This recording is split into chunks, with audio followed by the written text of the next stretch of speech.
Down at Beaconsfield live two small girls that other children may well envy. Gillian and Imogen don't have to wait for the next Enid Blyton book to appear in the shops. They can read it as it comes off the typewriter. For their mother, Mrs. Darrell Waters, is Enid Blyton. I remember her, yes, as a cheerful, busy person. She used to hum, and she used to do her flowers, and she would walk among the vases humming to them.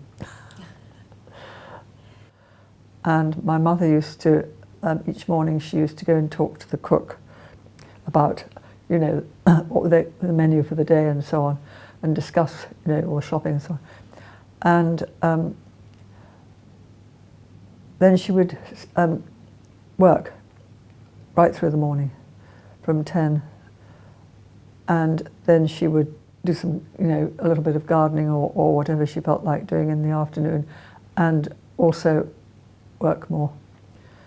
And in the evening she used to do her fan mail, which was huge. She used to read it all and start answering it. But she was actually, if somebody needed her and knocked on the door, she would say, "Come in," and she would always stop and listen. And then she could always go straight back to her work as soon as the interruption was gone. She was incredibly, beautifully organised and controlled, self-controlled, and very happy like that. Enid Blyton has turned out over 150 books since she wrote her first. Let's hope there'll be plenty more to delight the children and help their mothers and grandmothers and aunts to solve the birthday present problem. Oh, I have read quite a number. The Famous Five series, adventure series, mystery series, school series. I think my favourites were the mysteries, the Rock and Down mystery, Barney books, I think they were called. It was Barney the Circus Boy. One of the Barney books that I have has the date in my birthday in 1962, which I would have been 10. We never had a book each. No, never. Your learning material was round the walls, or if ever you had to use a book, sometimes it was one between two. I think it was just a book I picked up in a jumbo sale, just in a car boot sale. I just picked up a big book of Famous Five stories and walked away with it. Reading books as such, we didn't have a library. I didn't pay for it, I don't think. I think my dad did later, but I just walked away with it. I don't know. Or the wherewithal, really. Yeah, I think the teacher maybe brought the book in, you know, herself. When I was shuffling through the bookshelves, I found a book, and I read the title and admired the drawings and looked at the blurb. When I was a little girl, my great aunt used to read books to me once a week, and she read a lot of Enid Blyton books, and they were one of the books that made me want to read. So I'm really pleased that my son likes reading them now. And I looked at the author, and it was Enid Blyton.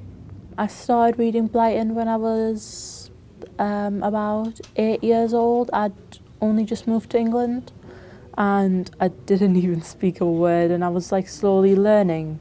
Our highlight of the week was the Friday afternoon when the teacher used to read to us, and it was usually the Famous Five, and we really, really looked forward to that.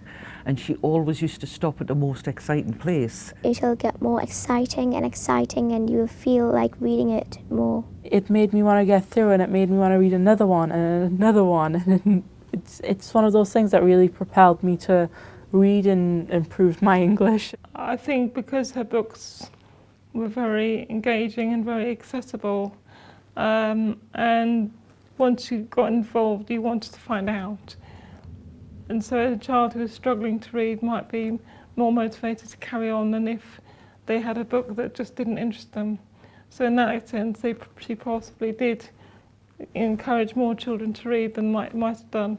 And I think, like other more recent authors, it has helped an awful lot of children with reading difficulties to push through and push past the problems they've had, because they just want to know what the story is. Magnificent, brilliant, wonderful, clever, compelling, yes. Compelling, yes. Adventurous, fantastic, amusing, well written, imaginative, unique, and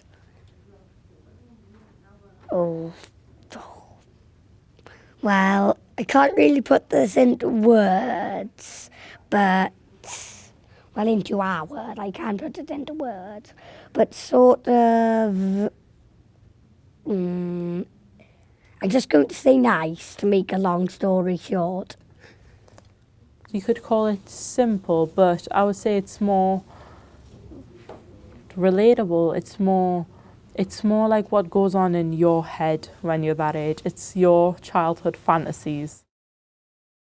Possibly she didn't really grow up herself, so she could see what was needed in theory, but in practice not quite so easy.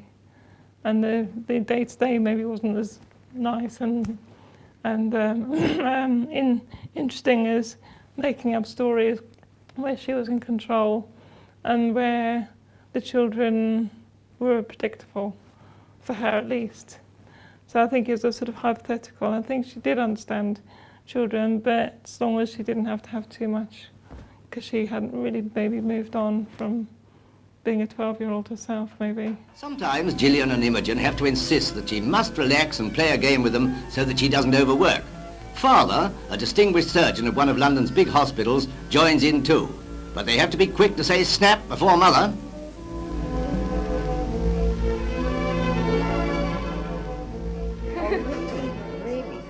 Was there anything there that caught your eye? And this one, libraries and places not stocking the books. What for? Let's bring Noddy back from exile. Yeah. Did you know that she was banned? No. Why did the banner? She had a very strong moral voice for her characters, but I think she was a person of her time, rather than directly intentionally giving a message. And I do think sometimes her morals were a little bit black and white.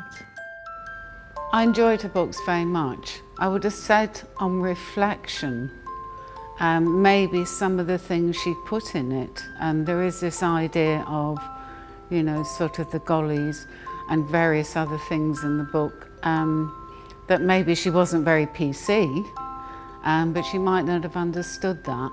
In the 60s, particularly when I started to read them when I was a child, people's attitudes were changing, and I think some of her writing was seen to be very elitist. From my own personal feelings, I just have warm feelings to do with that. I wouldn't have said that she was a bad writer. I mean, a lot of it was like privileged background. People were going to boarding school, Mum was going to America. Even though I am of Asian parentage, I grew up in an extremely middle-class family.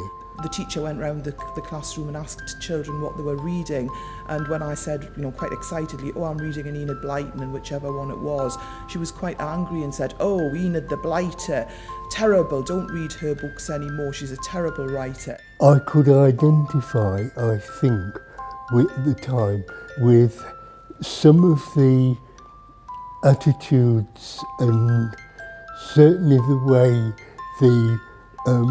the middle-class children spoke. Attitudes have changed, and what may appear wrong today wasn't necessarily considered wrong then. You know, because we all collected the gollies from the Robertson Jam in order to get our golly badge. Children's fiction now does relate to a real world, including the real concerns that children understandably have about a school, whether it's bullying or whatever, whether it's being a black kid or a kid of mixed heritage or whatever. From reading those books, I made the deduction that everybody would be having adventures, everybody would be nice to each other, and we'd all get on so well together, and I'd make so many interesting, different and happy friendships. Some of them have been altered very slightly as well, and perhaps, you know, that will make them better for the generations who are reading them today, but I think essentially they're still very magical books for children.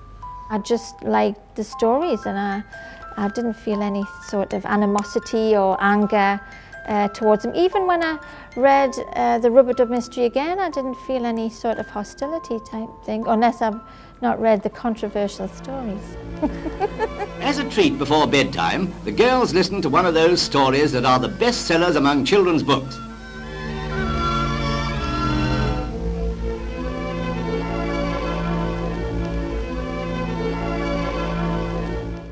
Well, first off, hi Enid. I think you shouldn't really pay attention to what people are saying about you. It's completely mad, for lack of a better word. Thank you very much for enriching my childhood with all your stories. I wanted to apologise for just everyone, really, because there was no need for the harsh criticisms and the scandals. Enid, thank you very much for the wonderful worlds you have created and the fantastic characters that we, as readers, fell in love with. I'm just gonna have to have. Why did you start writing your books? Enid Blyton, can me and you write a story of our own? And can you give me some ideas of how to write it? I would love to ask you where the ideas actually came from, you know, from your experiences, or what you hoped or wished they would be. I'm not going to stay along the lines of a question, and I'm going to say you wrote very good books. I was thrilled Seven Stories was able to take her on. To me, it seems the natural home for her. It is the best, very best place for any child's author to be established. It really is a wonderful place, not only for the care they take of manuscripts and so on, but the way they have exhibitions and people coming to talk and so on. It's just superb. And what do you think Enid would think of that? I think she would have been thrilled too. I don't really know how I get to the hearts of children. I only know that I love them. I want them to grow up into good, decent grown-ups. I want them to be kind and loving and generous. That sounds, of course, very pious, but it isn't pious. It isn't pious at all. It's simply and solely what every single mother really in her heart of hearts wants for her own child. And I just happen to want it for all children.